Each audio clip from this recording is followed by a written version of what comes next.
Yo creo, como decíamos al principio, que han sido tres visiones complementarias y ahora tenemos media horita para comentar, partiendo de las preguntas, tanto las que se han enviado con antelación como las que acaban de llegar ahora, y creo que todavía podéis hacer llegar alguna más.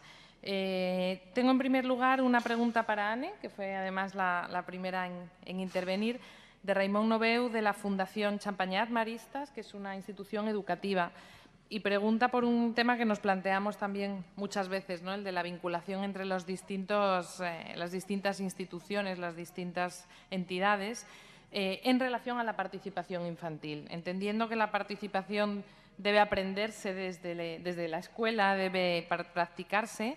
¿Cuál es la relación entre su oficina, el Ombudsman, con el planteamiento educativo que se hace de la participación en las escuelas?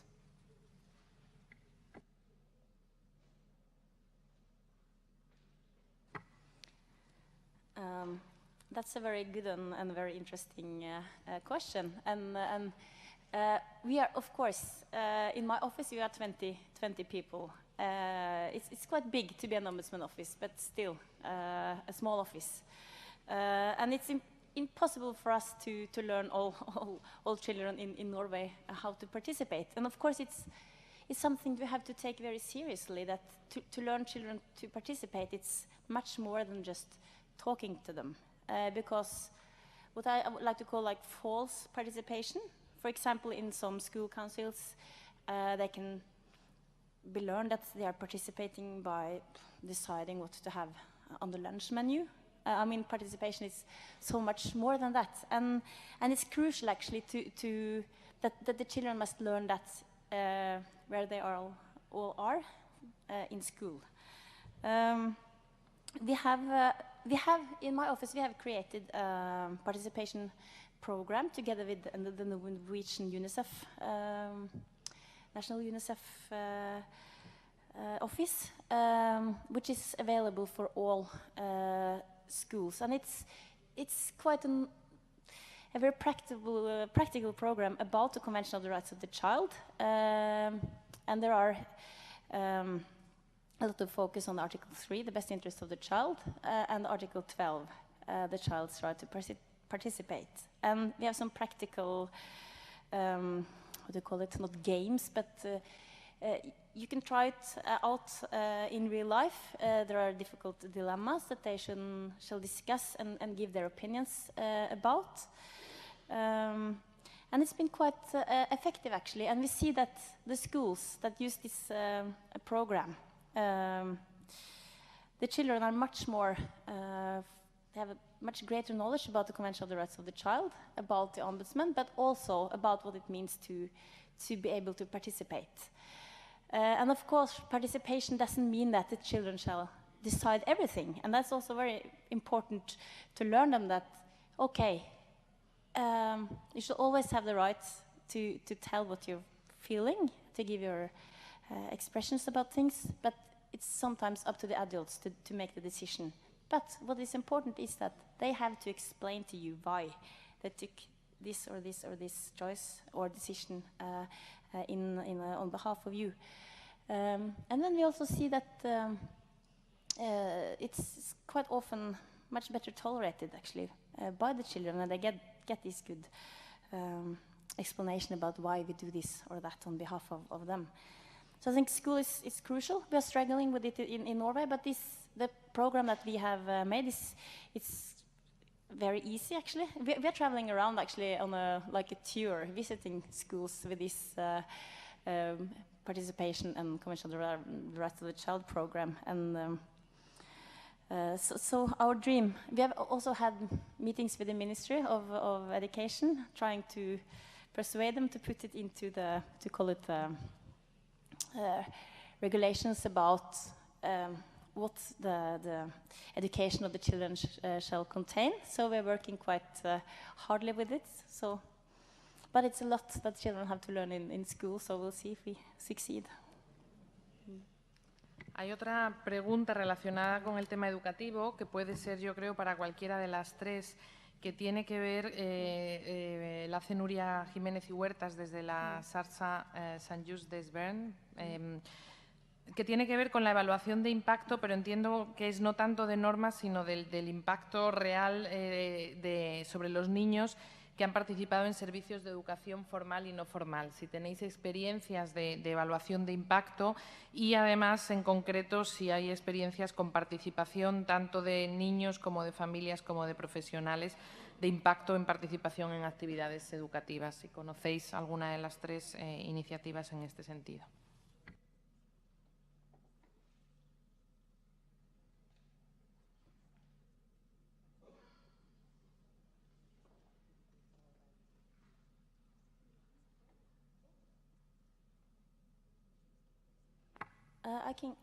I can give you one example, just briefly about it's about bullying in school, which is a big problem in Norway, and the Ministry of Education is really struggling with it because the numbers of children reporting to be bullied is very stable and it's not going down. So actually now we have the Ombudsman's Office have created a big expert groups of children that's been exposed to bullying, and also their parents. And we are actually now traveling around to different parts and different schools in Norway, talking to the children about their experiences, what happened, what was the big problem.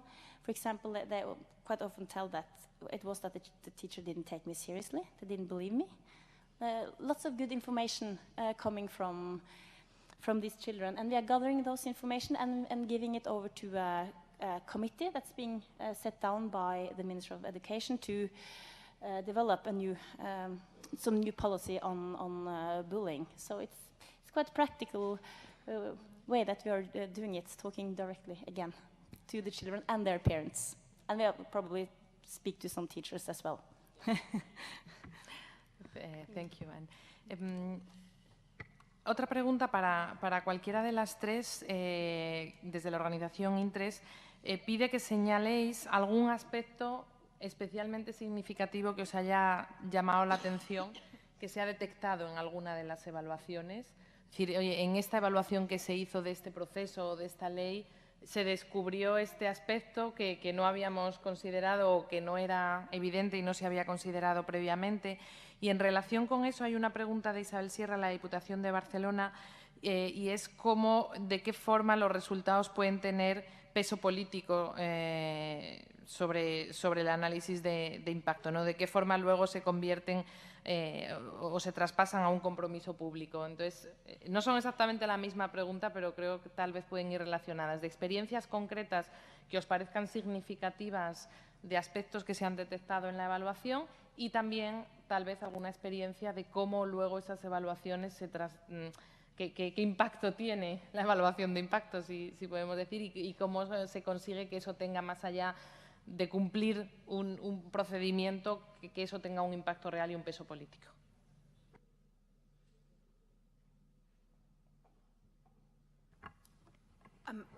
I think I might have answered some of that question, possibly in my presentation, where I gave examples of how the Children's Rights Impact Assessment that we've done in Wales has actually translated into real outcomes for children and young people, or how actually the policy or legislation changed as a result of the Children's Rights Impact Assessment. But one of the things that it is in our template is that there is a prompt to ask if the person who's leading on the piece of work has actually involved children and young people in the piece of work. By giving that prompt, we've had so many cases of people coming and said, never even crossed my mind, never even thought of asking children and young people. But because the prompts are there and because they have to work through it, it actually has prompted them to think about it. And then what they do then is they say, well, okay, I don't know how to do that then. And then, of course, you've got, as in Flanders, you've got a team of people who actually advise them and tell them how to do it and suggest ways. And there's everything from creating a children and people friendly document, kind of a summary version, maybe a pictorial version of things, to actually commissioning somebody to go out and ask children and people directly through games or through play. So there's lots of ways to do participation. There is no reason ever to not do participation. But a lot of people don't do it because they don't know how to. rather than, I think, because they don't know how to. So I think that one of the things that CREAS does in particular is prompt people and just kind of is a bit of this safety net. If they haven't asked young people yet, by going through the CREA, it might well prompt them to do that.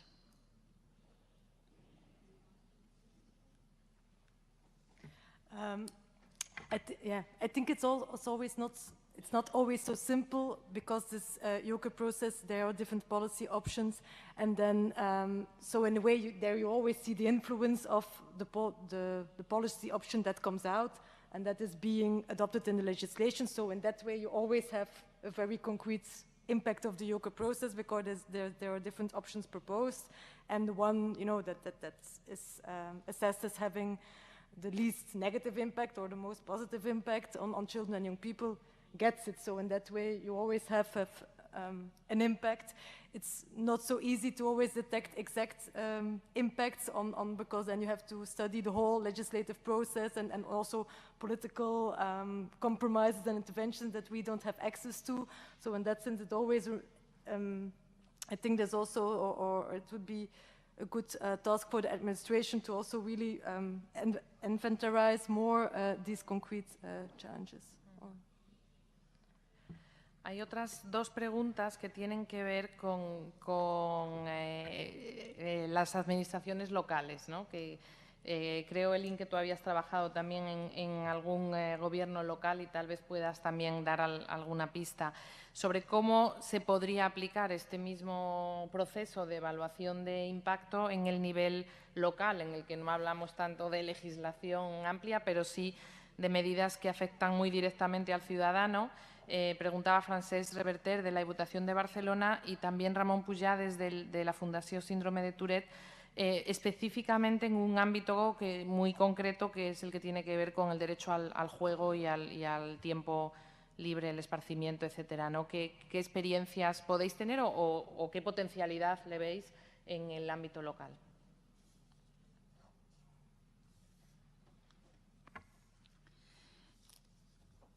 What's happening at a national level has a knock-on effect on what's happening on a local level. As with your government, what happens is that by creating legislation and policies and statutory guidance for local authorities or public bodies, by having a CREA and by taking into account children's rights at that governmental level, it actually flows down to local authorities because as a government, you're telling local authorities what to do in effect, what they should be doing. So children's rights is already ingrained in that to some extent. The other experience that we've had in Wales is that local authorities have chosen, there's no duty on them, but they've actually chosen themselves to put a duty upon themselves to have due regard to children's rights and to have due regard to the UNCRC. So an example is a local authority who have said, well, if you're doing it as a government, we're going to do it as a cabinet and as a local authority. So they've taken it upon themselves, and actually their children's rights impact assessment looks very, very similar to ours, which is absolutely fine.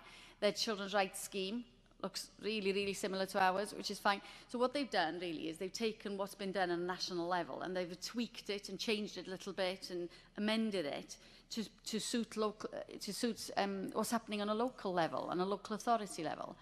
And that's great. I mean, it might be that one day in Wales we might place a duty on local authorities, but wouldn't it be great if they chose to do that themselves, as one county already has?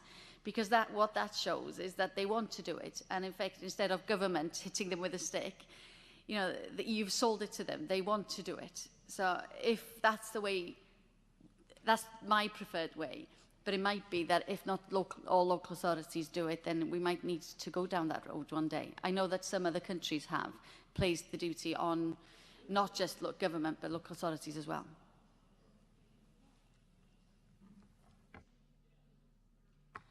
I can also give an example from Norway about what I think is a very good program developed to implement children's rights actually out in the municipalities, which can be quite challenging. And we call it the 7 Mile Leap, and it's 7 articles from the Convention on the Rights of the Child. It's participation, of course. It's also violence, education, healthcare, child welfare, and some other articles. And actually, the counties, they have to report on all these areas to, the municipalities, they have to report to the county governor on how they're doing and how much money they are spending and how they are involving children in these several areas connected directly to articles in the Convention of the Rights of the Child. And it's been very successful, actually, because it doesn't have any bad consequences if it turns out that the municipalities doesn't do what they're supposed to do, but then they can get some, they can actually apply for some extra funding from the county governor or help, or it's actually just helping them to put attention on the Convention of the Rights of the Child and what it really means in practice, and also that they are obliged to listen to children when they are making decisions and budgeting on also a lower political level. So now it's spreading around in Norway. I think we have 430 municipalities and 20 counties, and I think almost half of the counties now implemented that system. So it's put a lot of attention on the convention and also on the participation part. In Flanders, at the local level, you have youth councils, and there are some cities that have proclaimed to be a child-friendly city. But as far as I know, there have been no concrete initiatives to really adopt a CREA process at the local level. But it has been done in other countries, and maybe two experiences that are interesting to mention is in the United States. There has been a Shelby impact assessment in Shelby, which is, a big, or which is a city, where there has been also a digital platform developed to where civil servants then post their CREAs, which are publicly accessible, to really look and evaluate the impact of certain decisions. It's limited to a few areas, health, education, and a few more. But so where there's really such an impact assessment implemented at the local level. It has also been done at the provincial level. For example, at the province of New Brunswick in Canada has also been developing a CREA process for its policies. So we see that at different levels, at the sub-state level, national level, but also at provincial and local level, but in different countries, and it's still a bit fragmented as for now. Gracias. Pues antes de terminar, yo quería haceros una pregunta también a las tres, que espero no os pongan en compromiso, pero un poquito, Ellen, lo has tocado al hablar de los retos, ¿no? Los desafíos. Yo creo que algo que sería útil para los que estamos trabajando en promover las evaluaciones de impacto a distintos niveles, conocer también qué resistencias habéis tenido que vencer, tanto a la hora de establecer la evaluación como procedimiento, como después en algunas de las evaluaciones, y qué dificultades puede haber habido y sobre todo cómo se han abordado, bueno, pues para también tener pistas de, me imagino, alguna que otra que podamos encontrar por el camino.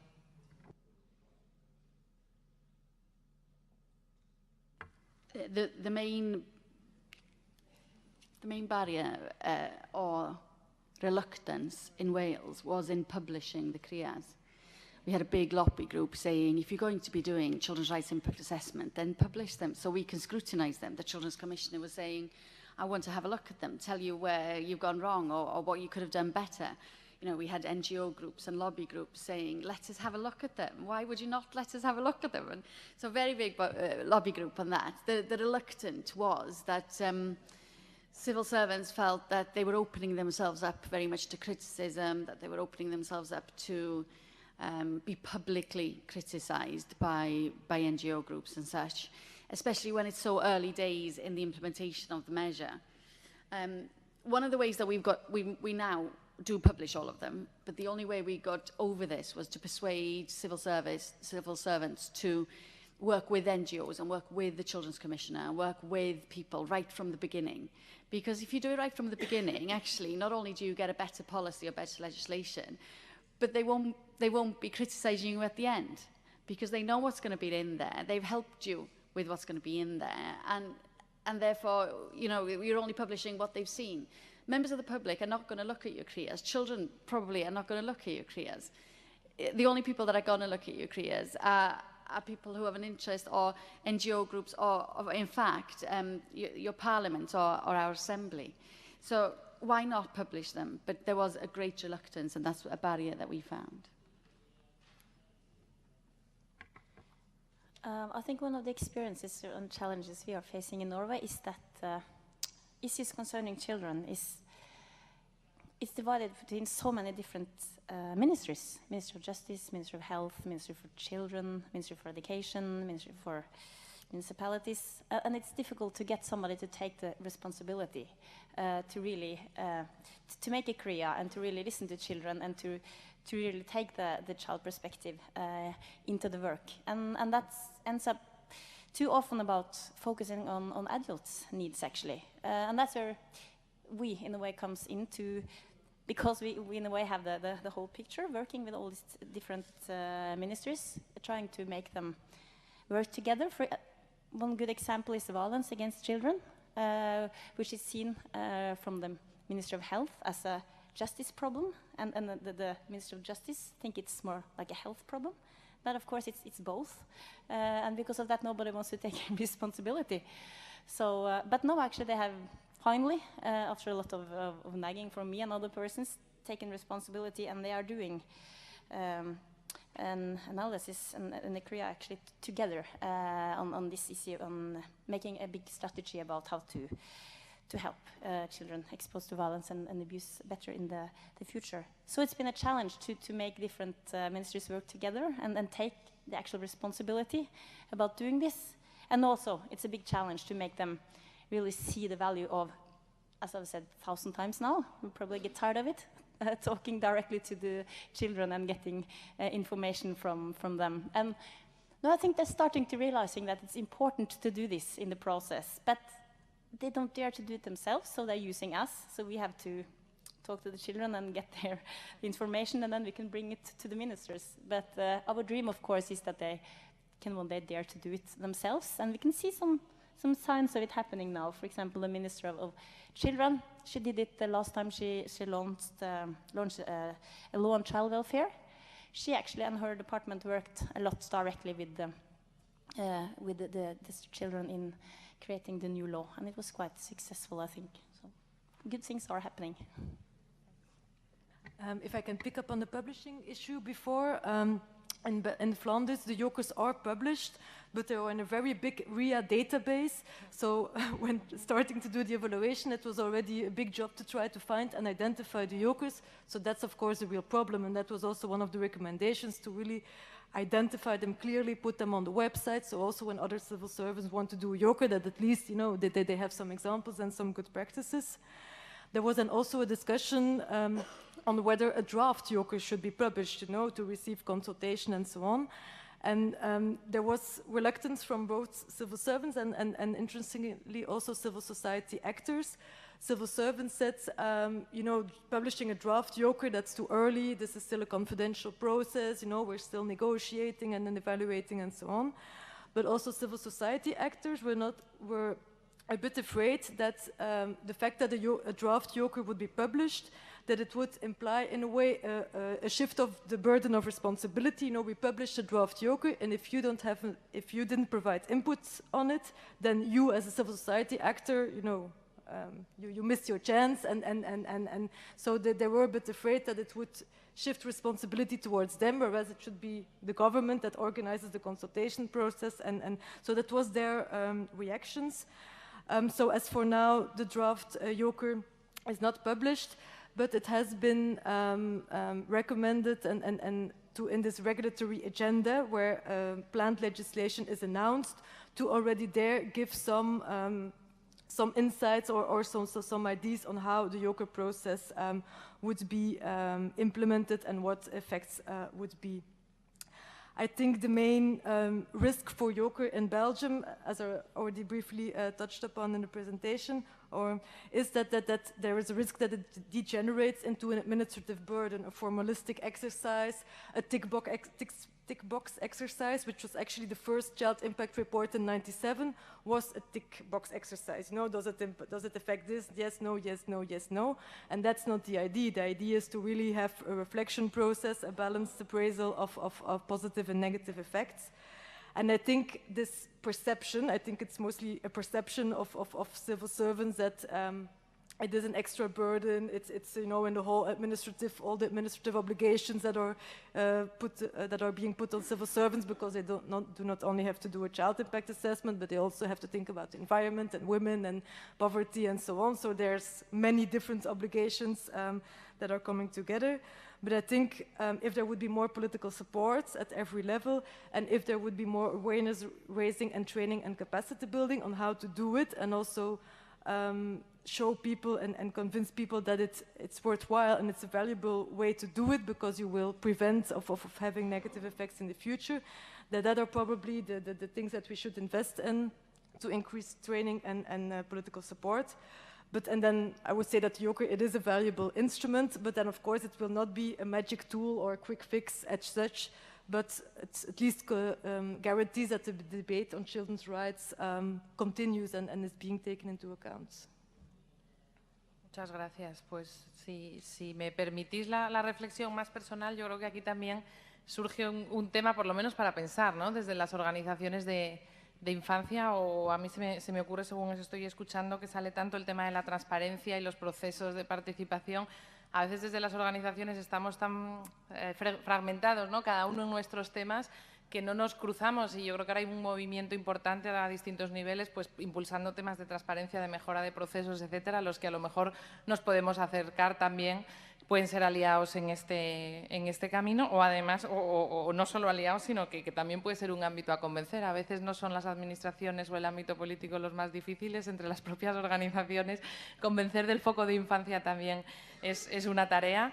Y yo creo que ahí se pueden abrir algunos frentes de interés. Lo dejo ahí para la reflexión, y sin más os agradezco. Estamos justo en el tiempo programado. Muchísimas gracias por los aprendizajes. Imagino que los documentos después se compartirán o de alguna manera se difundirán, porque van a ser muy útiles, y vamos a la mesa final. Gracias.